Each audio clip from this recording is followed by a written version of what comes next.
E no reira homai te piki pakipaki anō, mā tēnā anō koe.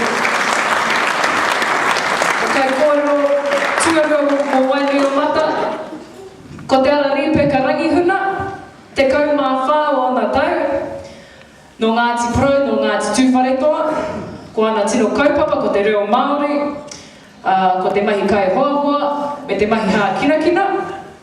Ko era atu o ngā mahi o te kura, ko te mahi kapahaka, me te purei neti pōro.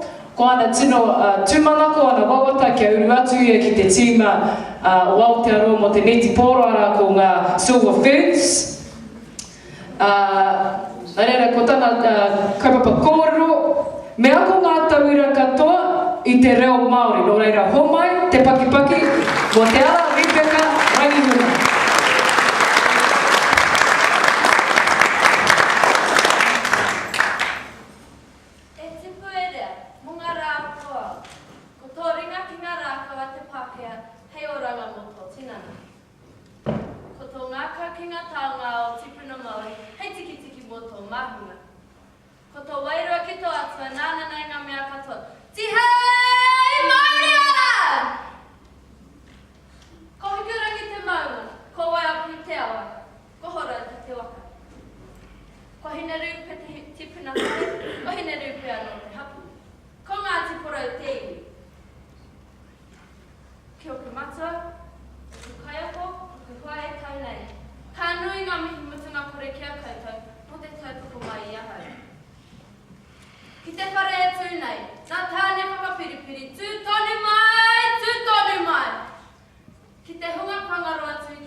Me kōrero i te reo Māori i ngā wā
tikanga huhu o te ao Māori. Ka whakarara tamai rātai. Ka hohonu ake o rātai tirohanga, ki ngā take e ka hāna tātou ki te whakahea te kāwanatanga. Ki te mātauanga e Pākehā ki te reo, ka roha mai ki a tātou. Ka taimai te wā, e kotahi ai te titiro, e kotahi ai te wairua o tēnei waka o tātou o te aroa. Mā reira, ka kia pono marikai, he iwi kotahi tātou. He wātua. E kaha whakaroa e te iwi Māori, me whakaako i te reo ki ngā kura katoa. Me pēra katika i te mea. No tēnei whenua tātou. He mana tō te iwi Māori ki tēnei whenua. He taonga tōpua. Puta ki te reo Māori i tēnei whenua. Me kira, he uri te reo, me te iwi, no tēnei whenua.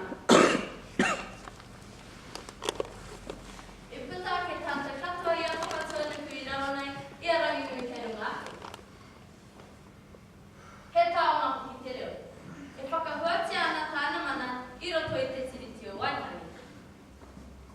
Mena i whakamanatia ngā kaupapa katoa o roto i tau o kawenata tapu o te tiriti, ka whai wāhia te reo ki ngā kura katoa.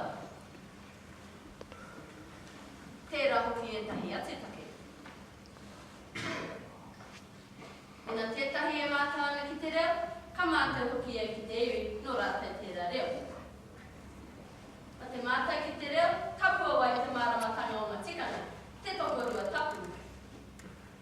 Ko te reo me o ngā tikanga, kore e tāia te wekewete. He tokorua kahane i te tuitui. Ma te mātai ki te reo, ka taka te kapa, ka hiki te kohui o tātou o Pākehā. He ha tātou i pēnei te aia.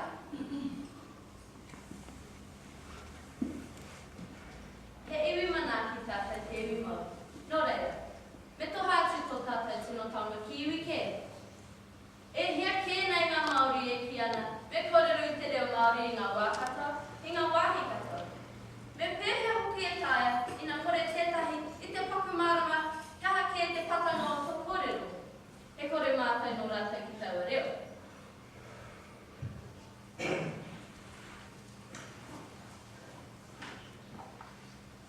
Ki oku whakaro, ka taia ngā kai o Pākehā tā rātai reo, tā rātai whakahua, te whakapai ake. Ma te kaha ki te kōrero, ma te whakaako tika. Ma te tuku maha atu o ngā tangata e taia ana te kōrero i te reo Māori.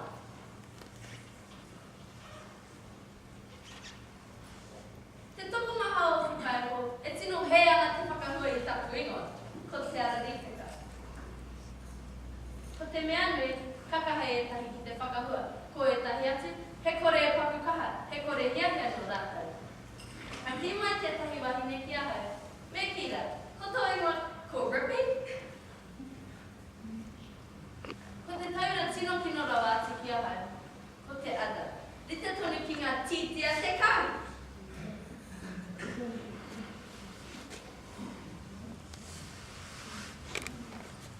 E tātai mai, e te iwi, me kaua tātou e matapu.